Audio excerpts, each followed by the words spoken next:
My name is Gil Parr, and I served in the United States Air Force from 1962 to 1966 and had an honorable discharge.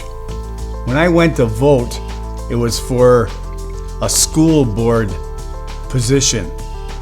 And I took out my veteran's ID card, which I use when I go up to the hospital in Milwaukee. And I use it a lot. I use it a lot mainly because it brings up a lot of conversations. Oh, you're a veteran, my dad was a veteran. Oh, you're a veteran, my uncle's a veteran. So I then gave this lady my ID card. She then came out front and said that she couldn't use this ID. And I said, why not? She says, well, it isn't on the list. And I says, well, this is a federally issued ID card. She says, do you have a driver's license? And I says, yes. She says, well, why don't you use that? And I says, no, I want to use my veteran's ID card. She says, well, you can't do it. And I says, okay, then I won't vote.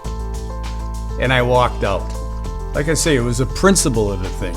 I can use it anywhere in the United States at a VA hospital. It's good enough for everything else, but it amazes me that it's not good enough to use as identification to vote. And it pissed me off. Like I said, there's other veterans, I think, that day that didn't get a chance to use it, and I was just making a statement. If, for example, you were a veteran at the hospital and you had a stroke, the state of Wisconsin would take away your driver's license. Well, for a veteran, the only other picture ID he would have would be this veteran's ID card. Then I called Representative Turner, who I knew was a veteran, and his secretary said, I guarantee, Gilly, he will get on this. The people at the poll, they did the right thing because they were following the state law as it currently exists.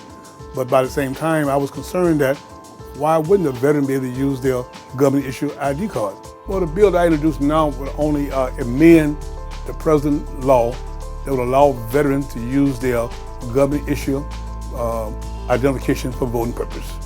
Anything we can do to improve voting, I think that's what we should be doing, not trying to put a barrier for those who want to vote. Wisconsin have a proud tradition of voting in this country, and I hate to see that change based on something that don't exist. Voter fraud don't exist. As a veteran, I fought for that right to citizens have the right to vote. And I would not stand idly and let this go by without a fight. I mean, he really is the one that led this fight to get this thing authorized, this card. It may have been just the military in me that motivated me to fight for this, but I think I did the right thing, and I feel good about what I did.